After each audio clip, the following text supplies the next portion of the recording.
Good morning, friends. This is Dewey, and I'm coming to you today from our son's house in Superior, Colorado, which is the northern Denver suburb. It's directly southeast of Boulder, which is in the valley behind my head. So those of you familiar with this area might recognize at the extreme upper right of my background, a mountain peak called Longs Peak. Well, my Tech Talk topic for today is ATSC 3.0, also known as Next Gen TV. So what is ATC 3.0? ATSC 3.0. ATSC stands for the Advanced Television Systems Committee, an industry-sponsored group that sets standards for over-the-air broadcast TV as approved by the US FCC. ASTC 3.0 represents a major leap over the current 1.0 standard for antenna users. From this point on, I'll simply call these two standards 3.0 and 1.0.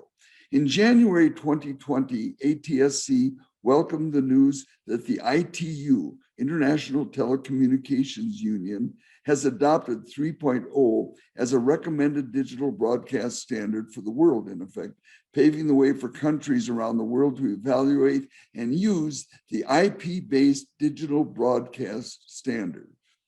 3.0 greatly expands flexibility and adaptability for broadcasters, allowing them to transmit data that will both enhance TV broadcasts and provide new revenue opportunities. For your information, 1.0 is the designation used retroactively to describe the first digital standard developed by the ATSC around 1996 or 92, I believe, which ushered in the revolution of the HDTV, high definition television and broadcast surround sound that we enjoy today.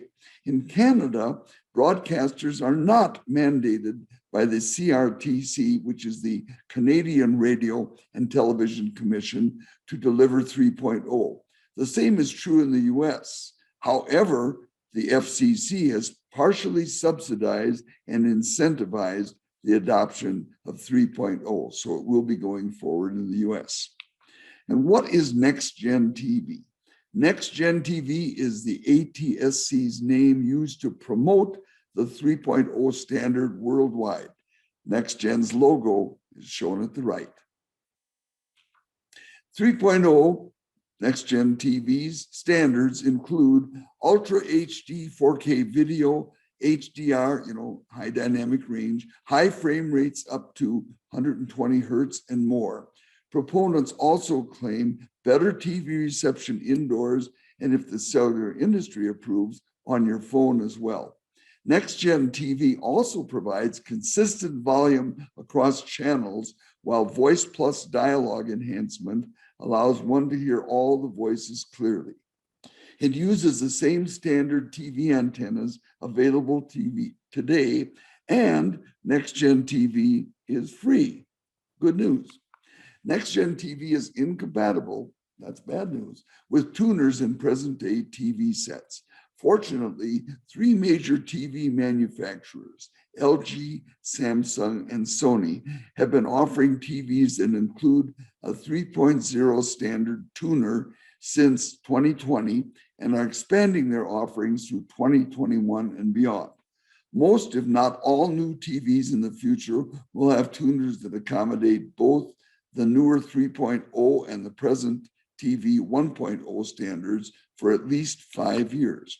As Next Gen TV becomes more and more popular here and worldwide, other TV manufacturers are expected to join LG, Samsung, and Sony in offering compatible TVs. Another option for receiving Next Gen TV with your present TV is to purchase an external 3.0 tuner. These currently cost around $200, but prices are expected to drop to a fraction of that as 3.0 TVs proliferate. According to atsc.org, which you can go to and get a lot of very current information, viewers in South Korea have been enjoying 4K video and immersive audio via 3.0 since 2017. The US rollout, for the most part, began early last year. With a focus on the top 10 Nielsen markets, NextGen TV is expected to increase implementation in more than 80 US cities by the end of 2021 and will cover more than 70% of the US population. That's pretty big. Here's a US map showing the fledgling status of NextGen TV through this year. This map, if you look at it, first notice the orange areas. Orange are the areas that are now on the air with NextGen TV or ATSC 3.0. The blue areas are readying broadcasts at this time, and hopefully will be on the air by the end of the year. And the black areas have been announced as target markets, and some of them will make it this year or perhaps next year. Many NextGen TV features have not yet been implemented, but it's still quite early. Timeline-wise, we're perhaps 15 to 20 years behind if we use the HDTV rollout for comparison. That started back in the late 90s, early 2000s.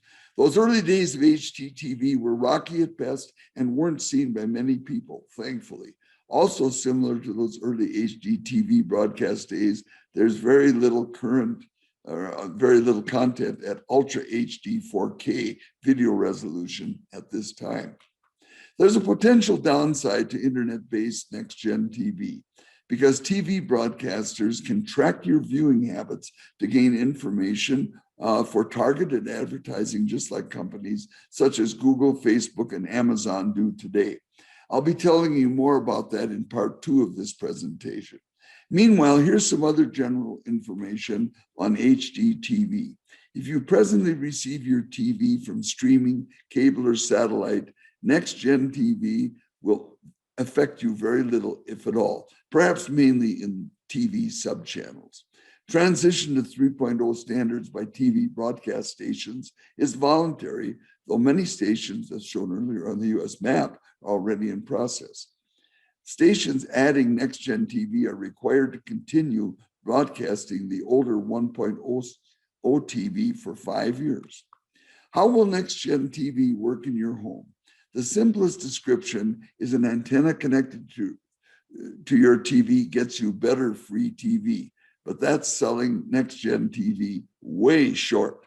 Since NextGen TV is primarily internet protocol based, on the internet, it can be used just like today's smartphones, tablets, and computers and internet connected TVs. One example of how this might work is having your TV antenna connected to a tuner box and not connected directly to your TV. That makes it more expandable to other devices. Unlike the switch over to digital broadcast TV a dozen years ago, the FCC has not granted over-the-air TV broadcasters new bandwidth during the 3.0 rollout. They had to have that so they could have both systems simultaneously for a while. Consequently, broadcasters will need to temporarily share transmitters.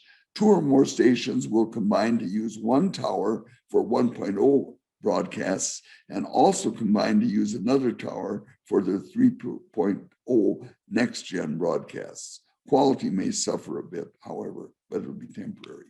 One of NextGen TV's more controversial features is a return data path, a way for the station you're watching to know you're watching.